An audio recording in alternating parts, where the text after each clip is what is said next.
জি, আপনারা জানেন যে আজকে প্রসিকিউশনের পক্ষ থেকে একটি ফর্মাল চার্জ মানে আনুষ্ঠানিক অভিযোগ ট্রাইব্যুনালে দাখিল করা হয়েছে। এটি আমরা ট্রাইব্যুনাল 2 এর বরাবর দাখিল করেছি। এখানে একজন আসামি, তিনি জনাব হাসানুল হক ইনু। প্রসিকিউশনের পক্ষ থেকে তার বিরুদ্ধে 8টি অভিযোগ আনা হয়েছে। এই ফর্মাল চার্জ 39 পৃষ্ঠা সম্বলিত। এখানে মোট 4টি ভলিউমে 1679 পৃষ্ঠার ডকুমেন্টারি এভিডেন্স আমরা দাখিল করেছি। 20 জন সাক্ষীর তালিকা আমরা দিয়েছি। অডিও ডকুমেন্টারি 3টি এবং ভিডিও ডকুমেন্ট 6টি। এরকম একটা কম্পাইলেশন আমরা ট্রাইব্যুনালে দাখিল করেছি। আজকে ট্রাইব্যুনাল 2-এ এই ফর্মাল চার্জের উপরে শুনানি হবে। তার মধ্যে কী অভিযোগ এসেছে?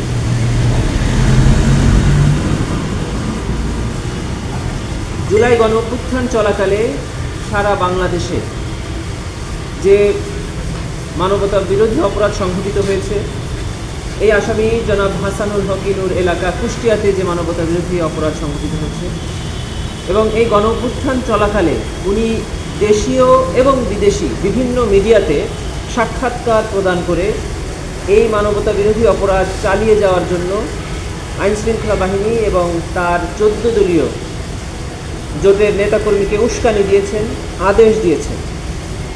এই অভিযোগগুলো আনা হয়েছে। শুধু তাই নয়, তিনি গত সরকারের প্রভাবশালী একটি শরিক সংগঠন জাসদের প্রধান এবং ওই সরকারের একসময় প্রভাবশালী মন্ত্রী ছিলেন, এবং উনি বেশ কয়েকটি 14 দলীয় জোটের বৈঠকে উপস্থিত থেকে এই ছাত্র জনতার উপরে আন্দোলন দমনের, নিপীড়ন চালানোর জন্য যে সিদ্ধান্তগুলো গ্রহণ করা হয়েছে সেই বৈঠকে উপস্থিত ছিলেন, সিদ্ধান্ত দিয়েছেন, মতামত দিয়েছেন, ফ্যাসিলিটেট করেছেন, যেগুলো প্রত্যেকটি এই আইনের অধীনে একটি করে অপরাধ। সেই সকল অভিযোগ প্রসিকিউশনের পক্ষ থেকে ট্রাইব্যুনালে দাখিল করা হয়েছে। অপরাধের ঘটনাস্থল হিসেবে মুম্বাইকে এখানে একমাত্র আসামি জনাব হাসানুল হক ইনু। ঘটনাস্থল বাংলাদেশের বিভিন্ন জায়গা, গোটা বাংলাদেশই এখানে ঘটনাস্থল। তার মধ্যে কুষ্টিয়া একটা আছে।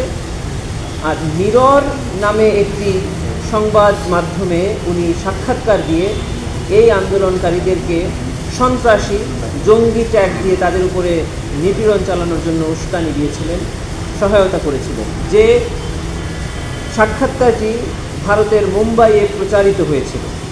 ইন্টারন্যাশনাল ক্রাইমস ট্রাইব্যুনাল অ্যাক্টের সেকশন 3-তে পরিষ্কার করে বলা আছে, ইররেসপেক্টিভ অফ হিজ ন্যাশনালিটি, সেটি বাংলাদেশের টেরিটরির মধ্যে beyond and inside of this territory. তার মানে যদি বাংলাদেশের মধ্যে থেকে কোনো বাংলাদেশের নাগরিক কোনো অপরাধ করে, তার বিরুদ্ধে এই ট্রাইব্যুনাল বিচার করতে পারবে। বাংলাদেশের নাগরিক নয় এমন কোনো ব্যক্তিও যদি বাংলাদেশে বসে কোনো অপরাধ করে, তার বিচার করতে পারবে।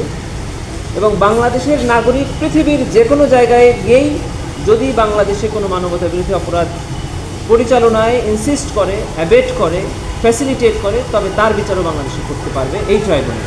সে কারণেই জনাব হাসানুল হক ইনু মুম্বাইয়ে দি মিরর নামে একটা সংবাদে তিনি যে সাক্ষাৎকার দিয়েছেন, সেটিও এই ট্রাইব্যুনালের বিচার্য মর্মে প্রসিকিউশন ফর্মাল চার্জে উল্লেখ করেছে। এটি শেখ হাসিনার সাথে এবং তৎকালীন সরকারের প্রভাবশালী ব্যক্তিদের সাথে তিনি ফ্যাসিলিটেট করে এই বাংলাদেশের টোটাল 1400 মানুষকে হত্যা এবং 25,000 মানুষকে আহত করার অভিযোগই তার বিরুদ্ধে আনা হয়েছে।